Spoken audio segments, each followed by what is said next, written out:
Bonsoir à tous, merci de nous rejoindre. Voici le sommaire de cette édition. 2 camarades de quarantaine échappent à la vigilance des vigiles et la police à l'hôpital pour se retrouver sur la route principale de Flic en Flac à la recherche de cigarettes.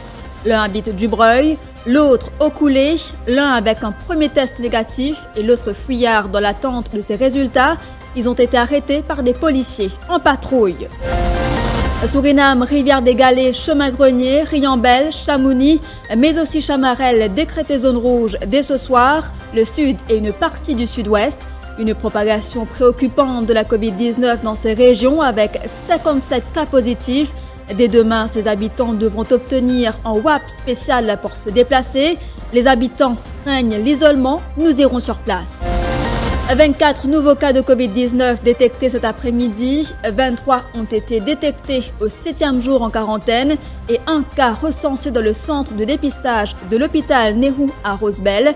Chiffre avancé par le ministère de la Santé Kailesh Jagadpal en conférence de presse cet après-midi.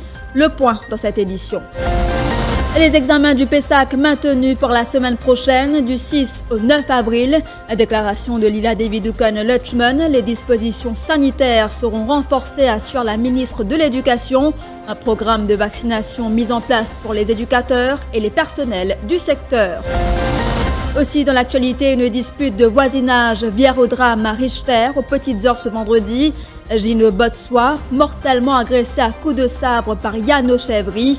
Le suspect est passé aux aveux. La prison à vie réclamée par des proches de la victime. Témoignage. Et puis, un vendredi saint à la maison pour les Mauriciens de foi chrétienne. En raison du confinement, pas de célébration à l'église. Méditation sur les 14 stations du chemin de la Croix ont eu lieu sur les réseaux sociaux. Cette fugue de 2 hommes placés en quarantaine cet après-midi pour démarrer cette édition, elle illustre l'inconscience de certaines personnes qui risquent de propager davantage le virus.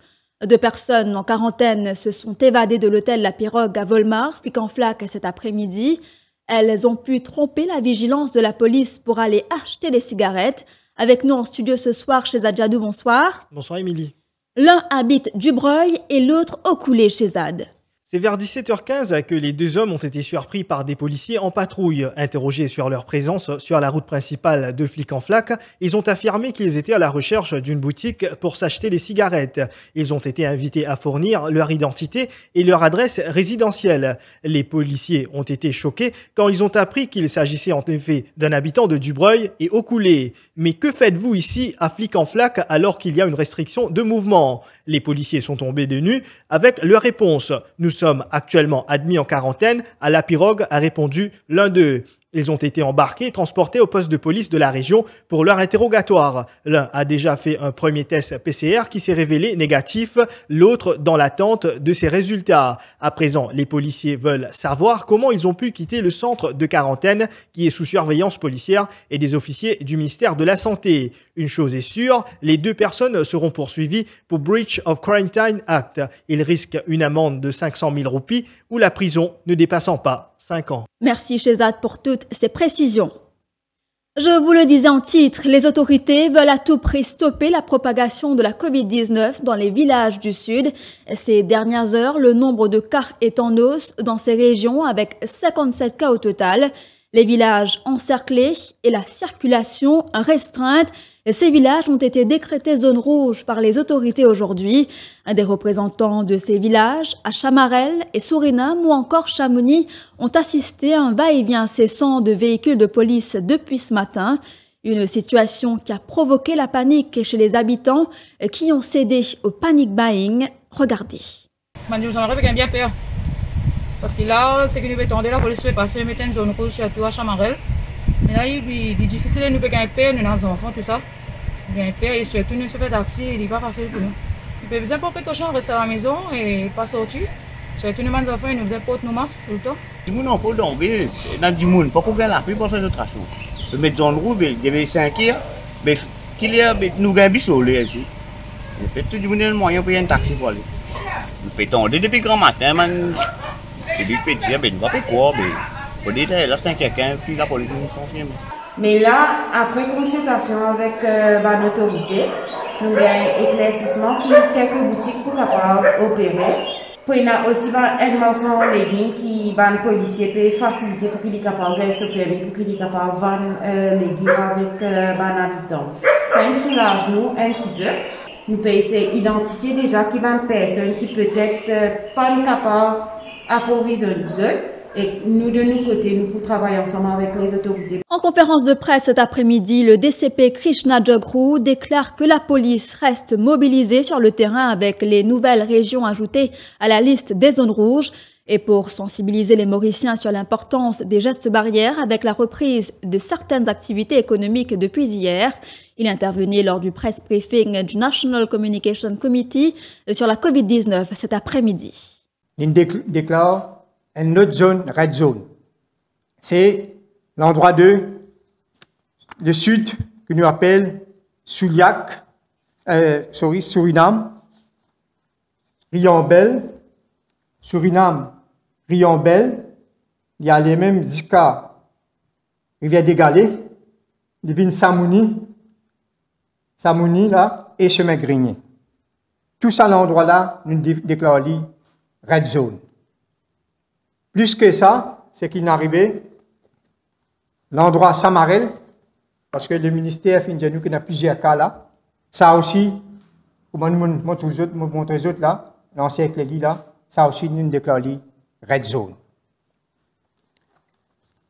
Quand nous déclarons ça dans l'endroit là, red zone, définitivement, pour un bon changement maintenant, et la police, à présent là, il peut commencer à mettre bonne disposition en place. Il peut prendre un petit peu de temps, mais d'ici le soir, nous pouvons finir encercler dans l'endroit qui est bien encerclé. 24 nouveaux cas de contamination au niveau local détectés cet après-midi. Parmi ces nouveaux cas, un a été détecté dans un centre de dépistage à l'hôpital de Nehru de Rosebel. Une enquête est d'ailleurs en cours pour déterminer l'origine de sa contamination et les 23 autres ont été testés positifs à leur 7e jour en quarantaine. C'était une annonce faite par le ministre de la Santé, Kailesh Jakatpal. Qui aujourd'hui, ben résultat qui est disponible jusqu'à peut-être 3h, 4h, nous finissons encore 24 cas positifs. Et là-dedans, dans ces 24 cas positifs qui nous détectés aujourd'hui, un cas fin détecté d'un COVID Testing Center à l'hôpital Nehru. Ça nous peut encore enquêter pour connaître est-ce que ça cas-là est lié avec un cluster où nous besoin guetter, là, ça travail là peut faire. Mais il y a 23 cas qui nous finissent gagner les autres positifs le 7e jour dans quarantaine. Alors, quand vous imaginez qu'il y a ben des gens qui sont dans quarantaine, et si ça ben des gens nous pas dans quarantaine, nous pas faire ce test, nous pas pour gagner ça ben des gens. Alors, le quarantaine peut faire ce travail, et 23 gens qui finissent tester nos 7e jour dans quarantaine, aujourd'hui, ça résultat qui nous fait gagner. Maintenant, pour ben patient qui est bien, puis guéri, puis aller, les bons me dire qu'il y a 22 patients qui sont sortis depuis cette quarantaine, et qui ben patient dialyse, les famille et les staff qui travaillent dans ben sans dialyse. Alors ça aussi, il y a une information importante. Et là, nous puisons bien sûr nous continuer à faire notre travail, surtout concernant ça ben patient qui peut sortir, tout ça. Les examens du PESAC seront maintenus du 6 au 9 avril, malgré la propagation du virus dans la communauté. La ministre de l'Éducation, Lila Devi Dukan-Lutchman, était également présente dans le press briefing du National Communication Committee sur la COVID-19 ce soir. Elle affirme que les mêmes dispositions sanitaires seront prises pour ces écoliers. Nous, au niveau du ministère, nous pouvons assurer qu'il dans chaque centre d'examen, il y a un nettoyage et désinfectation des salles de classe après chaque session d'examen. C'est-à-dire, tout bonne consigne de sanitaire, nous pouvons respecter. Et avant qu'il m'ait terminé, je faire un appel, encore une fois, à tout bon jeune candidat qui pourra prendre part aux examens. Rappelez-vous, il est important pour vous de suivre bonne consigne sanitaire. Nous, au niveau du ministère, nous pourrons assurer tout ça qui vise à faire pour garder les centres d'examen en état pour recevoir un candidat.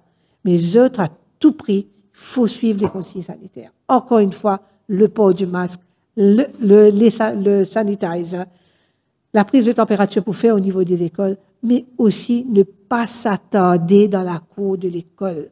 Aussitôt l'examen terminé, vous avez besoin de bouger, aller prendre le transport et retourner chez eux pour qu'ils restent en sécurité. Je crains pour la santé de mon petit-fils car je suis positive et lui non. Et c'est le cri de cœur d'une grand-mère, une habitante de Riambel qui a été testée positive à la Covid-19 mardi dernier.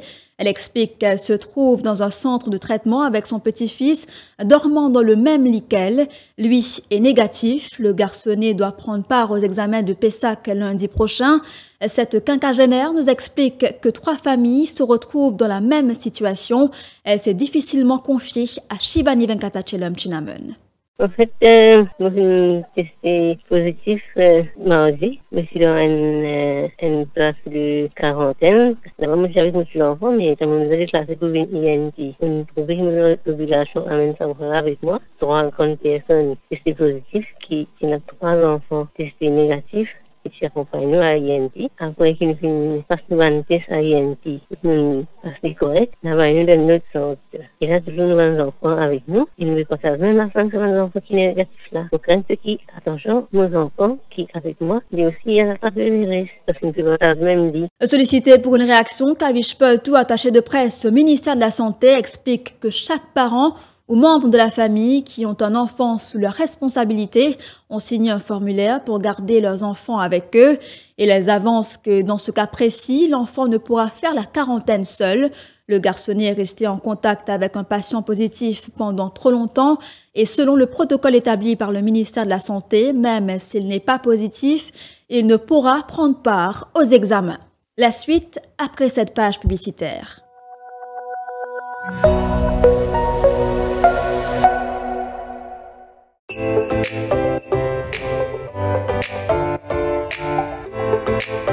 Télé Plus et 1000 Regular Spread présentent QI Vidé, une émission réalisée avec la collaboration de Kader Electromeubles. Rendez-vous à 20h30 pour QI Vidé. QI Vidé vous est présenté par 1000 Regular Spread avec la collaboration de Kader Electromeubles. Découvrez un nouveau meal spread avec ce 8 vitamines essentielles, un emballage biodégradable qui est bon pour l'environnement, 100% local, il est disponible partout dans l'île, en plus même pas besoin dans frigidaire. Nouveau meal spread, 1000 fois ça. Doté d'un laboratoire spécialisé en biologie moléculaire et d'une équipe qualifiée, Novalab propose des prélèvements PCR pour Covid-19 dans le confort de votre maison et dans nos locaux au Bioparc de Phoenix. Avec des certificats d'analyse reconnus mondialement, nous proposons des prélèvements pour ceux qui doivent voyager. En sus des procédures internes, Novalab est aussi audité et agréé par le ministère de la Santé. Notre capacité est de 350 tests par jour et une assurance que les certificats seront livrés sous 24 heures. Besoin d'un test Covid-19? Appelez Novalab sur le 660 19 00.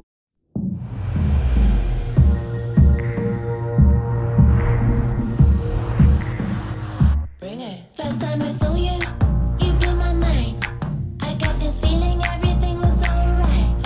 I've never known someone like you, but when I'm with you, every day feels brand new.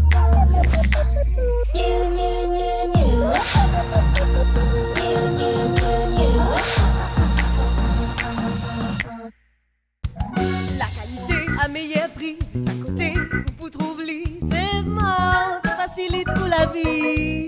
Fait ou commission et qu'un sourire, tiens ou ration, fait ou plaisir, c'est mort, l'économie dans ce c'est mort, c'est mort, c'est mort, petit prix gros l'économie. C'est mort, c'est mort, c'est mort, petit prix gros l'économie. Ou bien garde ou ban manger au frais pendant longtemps, ou bien frise ou ban snack pour business, KDR Electromeubles peut annoncer ce lockdown sales sur tous sur ban freezer. Pas hésiter, check page Facebook KDR Electromeubles pour plus de détails. Facilité de paiement par Juice, carte de crédit ou ça la livraison avec ou facilité de crédit Rogers Capital ou Sim Finance. Ou capable faire aux réservations à ce là et balance les payables après confinement. Sa promotion là, l'existe pendant lockdown, stock limité. Pour réservation, pas oublier check page Facebook KDR Electromeubles.